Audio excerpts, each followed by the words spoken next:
People are seeing a lot of me right now. This is Catherine Zaleski, co-founder and president of Power to Fly.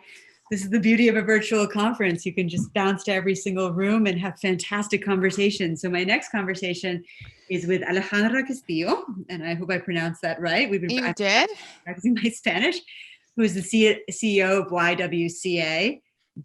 And we're going to talk about building up Black and Brown communities and what the YWCA is doing to reimagine social impact. So that's what the full title is. Now, I'm going to start out by really asking you what the YWCA does, because I have to admit that when I told my mother this morning that I was proudly interviewing you, she said, "Oh,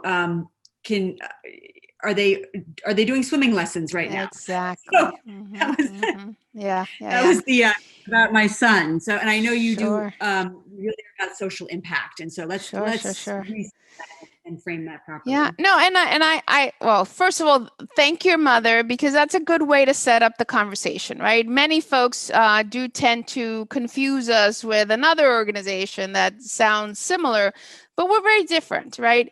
Our kind of our origins come from the same beginnings, but our trajectory have been very different. You know, we started out in 1858, so we were one of the oldest women's organization in the country, if not the oldest. But we have an incredible history. First, fully racially integrated women's organization in the country. We were at the forefront of the first industrial revolution, what women needed when the economy changed. And today we stand at the forefront of some of the most important social issues. So our mission is eliminating racism and empowering women. And clearly today people ask, well, is that a new mission statement? And I say, no. We have been at the core. That's part of our DNA. So, you know, to respond to your mother, not all YWCAs have pools, but we help women when they feel like they're drowning. Yes. So that's what we say, because we do everything from childcare, early childcare education, after school program, summer camps. Yes, we do have pools, but we have women entrepreneurship, minority-owned businesses, classes and training. Workforce development is core to critical, but we are also the largest providers of services for survivors of domestic violence. So we do everything that wraps around and really uplifts and supports women across the country. And we touch over 1,000 communities across the country. So when we talk about social impact, we have the finger on the pulse of what's happening in communities across the country, from Brooklyn, New York to Wenatchee, Washington, from places in North Dakota to Tennessee to Alaska, Hawaii, you name it, 45 states in the District of Columbia. So we can now talk about really what's happening in America and how do we move forward, especially under the context of COVID and under this economic recession, and what's happening with regards to the call for racial justice. So I want to talk about exactly that in a second. I did a terrible job doing the housekeeping notes when jumping in because I was so excited to talk to you. Sure. So one thing I want to say is that we are accepting questions, and I will be taking some time. So please put your questions in the panel. Your SHRM code ID is also at the top there, and code of conduct. We haven't had to bounce anybody out of this entire conference with 15,000 people yesterday, but everybody's been amazing. But we will adhere to this code of conduct and we won't ask you to leave. We will make you leave if you're disrespectful. So, all right, now that I've let's get into it. Let's get into it. Tell me what you have physical locations and you're in communities, but how are you doing that when we're socially distancing? So you see that's where innovation comes in. So when you think about nonprofit organizations, people tend about charitable organizations, but you have to think about the fact that we also are in many ways an innovation engine, because we're so close to communities, because we're so close to the problem. We're also very close to solutions. So when COVID hit, we had to pivot, because we can't close our doors when communities are in need. And as I mentioned, we are the largest providers of services for survivors of domestic violence. And if you listen to the news, domestic violence was on a rise. So we had to figure out ways. And some YWCAs, because we have the housing, we had to bring in RVs, for examples, in order to social distance, to be able to still bring in the families that were in need and still be able to protect their health, or leverage hotel rooms in order to provide that. We also pivoted our childcare center so that we could provide childcare services to first responders, right? And when you talk about first responders, you're not talking about just doctors and nurses, but janitors, everybody who's like protecting that entire ecosystem. So as nonprofits, we had to respond quickly and be innovative. And as somebody who previously was in the entrepreneurial space, I love to watch how people can become very clever on how to problem solve. And that's the beauty of the nonprofit space. We problem solve. We problem solve when government fails to act. We problem solved when the private sector says, that's not my role. So we step in those moments of need. Yeah, it's amazing the work that you're doing, and just curious a little bit. I mean, so much has happened in the last couple of weeks, probably more than I can ever imagine happening in my lifetime. Which, Yeah. As from my position of privilege, I can't imagine what people are going through, or even pretend. But I can say that this is a moment where it's made a huge impact on me and also my children. And so hopefully it will change many generations. But really, how are you structuring the organization for lasting change? Sure, for this huge marathon in front of us? So as I said again, we are an organization that have withstood the test of time. And the reason we've been able to withstand the test of time is because we're anchored on our mission, right? This is not something that we just change with the winds. We've been very anchored on racial justice and gender equity. And when we talk about these crises, one thing that has been very telling is the fact that because we have not only a structure, physical structure, but because we've been in this position before, unfortunately, we've been in these positions before, we've been able to understand what are the levers that we have to move quickly. So let me give you an example. When Congress introduced just a week ago, when they introduced the Justice and Policing Act, we knew that there was going to be opposition, obviously, because of the politics. I live in Washington, D.C. In order for change to happen, we need to be very cognizant. It's not just at the federal level. It has to be at the state, at the local level. We mobilize. And that's the beauty of the YWCA. Because we have our voices around the country, we are able to harness. And that's important. It's that collective voice. And we had to not just support the legislation at the federal level, but we asked our YWCAs, are you reaching out to your mayors? Are you making sure that the no choke policy is not part of the policies that your mayors have in their cities? How are you activating? How are you mobilizing? Because that change that is bubbling up from the city to the state is important. When we talk about not only on the police side, but also on the engagement side, we're seeing people having conversations about racial justice when it comes to not just in Brooklyn, but in Darien, Connecticut, where there isn't diversity and where in the past people said, oh, that's not our problem. We don't have these type of problems. And now we're bringing them to bear. So because we've been here before, we're also quicker to understand how do we mobilize. And our hope is that we don't have to be here again. Right. Our hope is that we can really make this the last time and that we can make those changes that we have to embrace. So more specifically around Black and brown businesses and where government intervention like the PPP loan has failed these businesses, what is the YWCA doing, or where are you mobilizing rather? What are you planning on doing? Sure. So part of it was the lack of information that existed, right? Companies that had good lobbyists, companies that were able to get information quickly, were able to access PPP loans. Those who had existing relationships with banks were able to secure those PPP loans. And for us, our role and our job is to make sure that we were able to either guide minority and women-owned businesses to that information, or to link them up with entities that could facilitate, like community development financial institutions, CDFIs.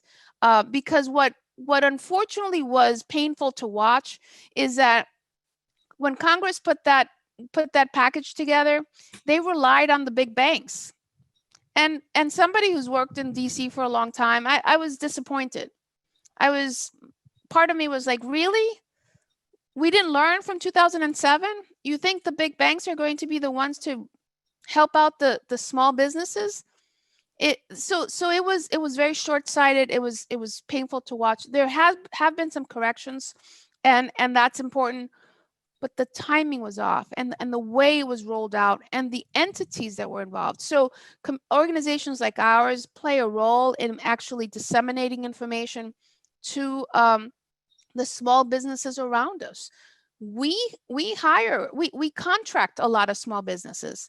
You have to understand, the nonprofit sector hires 12.3 million employees, but we also are an ecosystem. We hire a lot of suppliers. We hire small businesses. So for us, it was important that those small businesses also stayed afloat.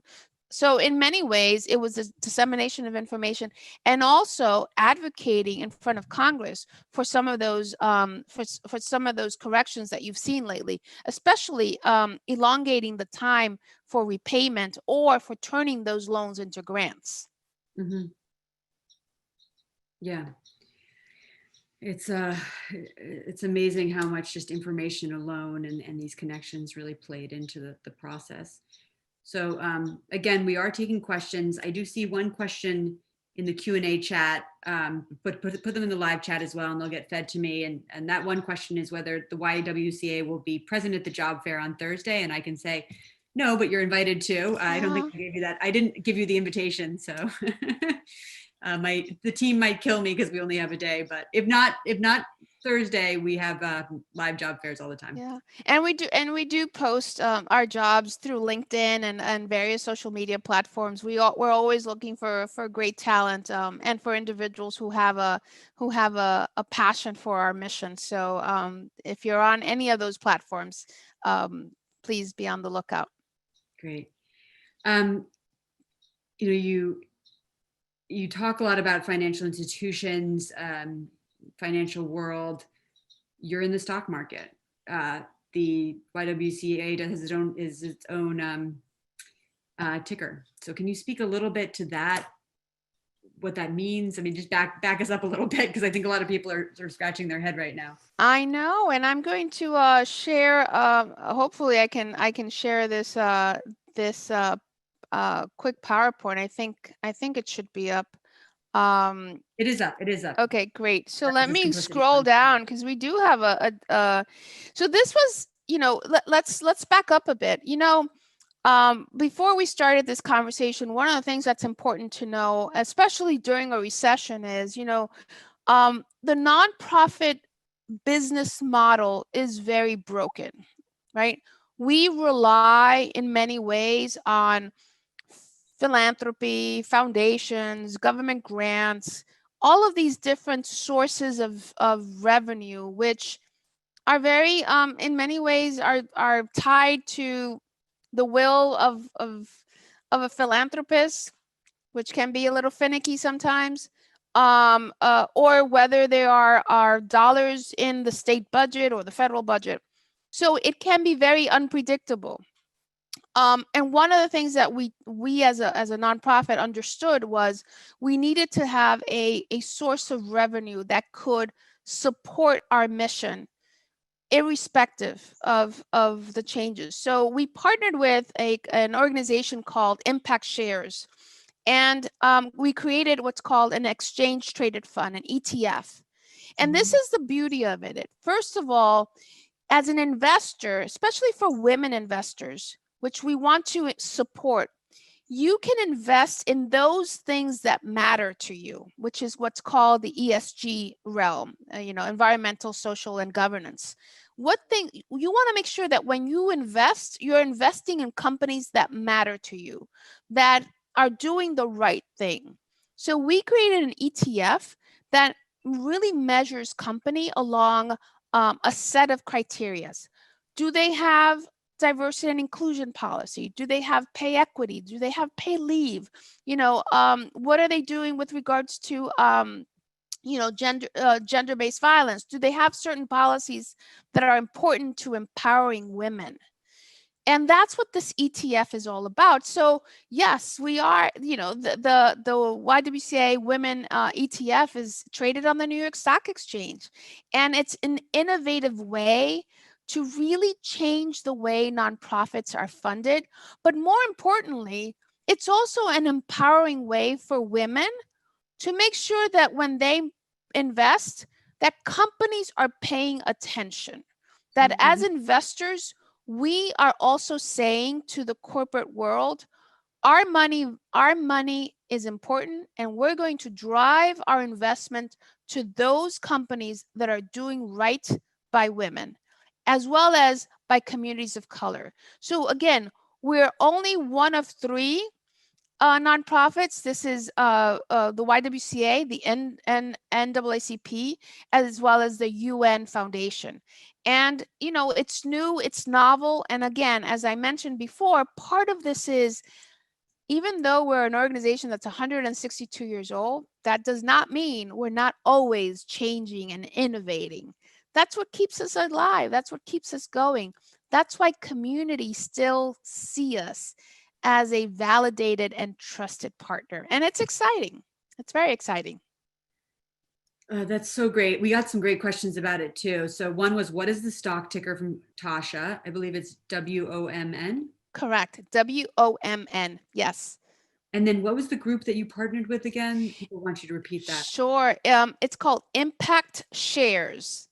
So I'm going to write it down. Impact Shares. And I'm going to also look up their website, and as well as the website for ours. And, we're driving investments towards it because I cannot drive investments. So let me just be clear, because I don't want to get in trouble with the Securities and Exchange Commission. But I do drive the value as to why it's important. The reason why we partnered with Impact Shares is because for us, we want to make sure that the issues that underlie empowerment of women, as well as the empowering communities of color, are issues that corporate America understands, and that corporate America is embracing, and that corporate America is weaving in to their culture. The days of I didn't know, or I couldn't find diverse candidate, all those excuses are out the door. And that's what we're trying to drive and push and make sure that there are no excuses for certain companies to not do the right thing. Mm-hmm. Yeah, and money talks. Money talks. Indeed, it does. Yes. There's a question from Lucic. I know she's asked a couple other questions, but I don't know how to. I think this is just a last name. But Alejandra, do you find companies reaching out to soften or make better their image through the fund? I don't know if that can. People are. You explain the structure just a little bit more. So we have a very we partner with another entity that does the evaluation. Mm-hmm. And that evaluation is very protected in terms of transparency and objectivity, because this is not about helping companies. This is not a PR instrument.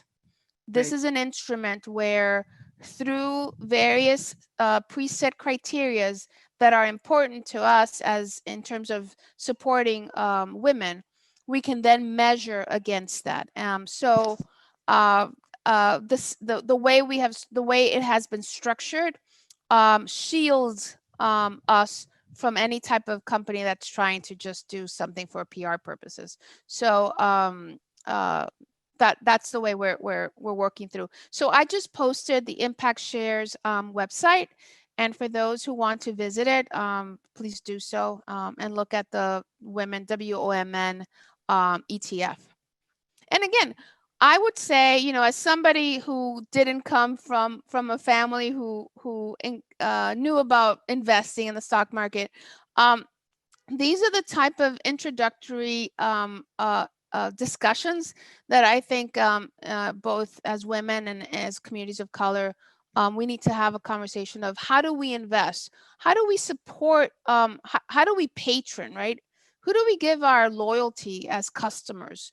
Because right now, as you well pointed out, Catherine, money talks, and we as both women and people of color, we you know, we can make or break a brand in so many different ways, and that's why you see so many brands doing an about face in so many ways now that we are talking about racial justice. So we have to be savvy, we have to be more informed, and I just put out a plea out there that your voice matters in so many different ways, not just in terms of where you put your money, but also on the at the ballot booth. So I'm putting a plug in for two things, which is the census. If you haven't completed your census, please complete your census. It's about money and power, how our country allocates money and how it apportions power.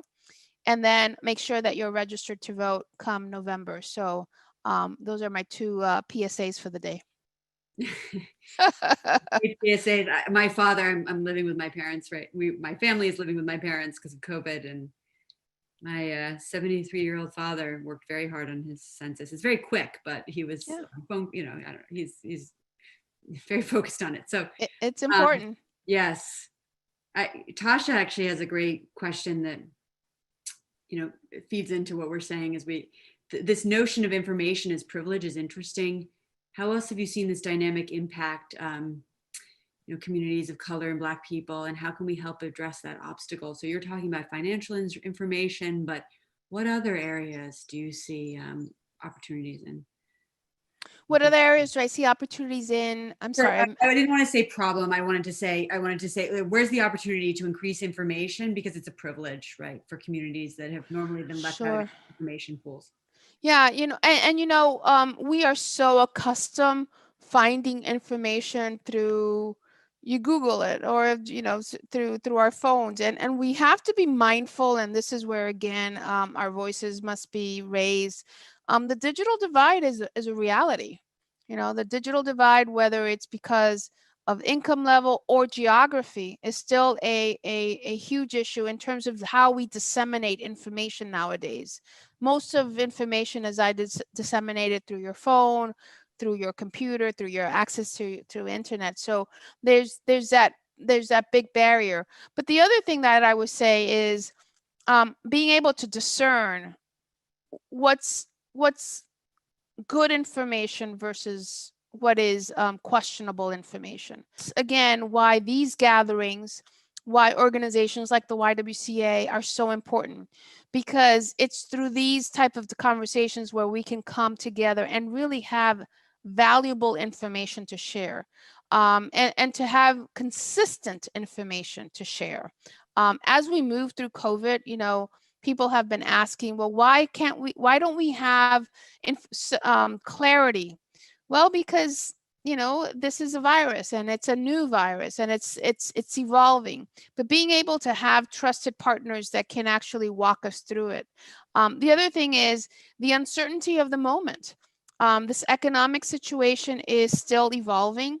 It's unfortunately going to impact communities of color, particularly Black and Brown communities, in a very disproportionate way, in large part because we haven't paid attention to the future of work.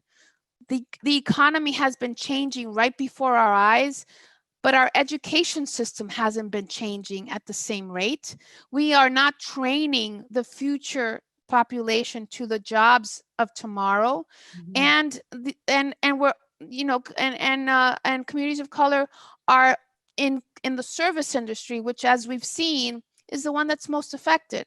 I tell you all of this, and I'm sharing a lot of information, is because unfortunately we're leaving a huge segment of our population behind, and it's going to take us intentionality from our government to our society, to our private sector, to now reconcile with the understanding that it's very possible we're going to be living with a very double-digit unemployment rate for a long time. Who stands to lift up these communities? At the YWCA, we are working to do that because we see it. We're on the ground. We're already seeing the long lines when it comes to nutrition. Well, we're seeing the violence already occurring, the depression, the mental health, the trauma. I don't want to bring us down, but I do want to be sobering. It's going to take all of us, and it's going to take a lot of conversation as to what got us here and how are we going to get through it. So I want more partners. I hope that those who are on this call will support your local YWCA and to be part of this conversation. It's uncomfortable, but it's very needed. Yes. So in addition to supporting with membership dues, are you looking for volunteers? Are you looking for? Yeah, so here are ways you can support. You know, when I talked about the census, that's a way to support, and here's why. Because there's always an undercount when it comes to communities of color. So if you know somebody who hasn't filled their census, particularly in communities of color, a woman who has a child under 4, those are the demographics that have been traditionally undercounted. Make sure that you reach out and you get that person to fill their census. That's a way to change. Why? Because the money doesn't flow to help that segment of the population. So that's a good way to start. Secondly is, you know, be an ally. Be an ally when you see something happening with regards to injustice, racial injustice, or injustice with regards to gender equity. But also, when we call out and we ask communities to get involved with their members of Congress, with their elected officials, you know, sign the pledge. You may be amazed at how members of Congress will count that phone call or that email as yet another person in their community that's speaking up. We welcome volunteers, but we also welcome mentors. Mentor a young person in your community, but also mentor somebody who is a neighbor. You know, be present. Right now, the fact that we're socially distanced has created isolation, and that has created a true challenge with regards to our health, not just our physical health, but our mental health. Mm-hmm. As an organization, we're all about community. So I'm putting a plea out there. Get connected with somebody who you may not have spoken to in a while, and just ask them, how are you doing? That's what we're all about. Thank you. Well, this has been a wonderful conversation, and we'll wrap up because I know the next group is waiting in the wings. And thank you so much. Thank you, Catherine. Greatly appreciate it. This was fun. Everybody can follow up with all the wonderful action items you gave us. So really appreciate it. Stay strong. Thank you. Okay. Bye-bye.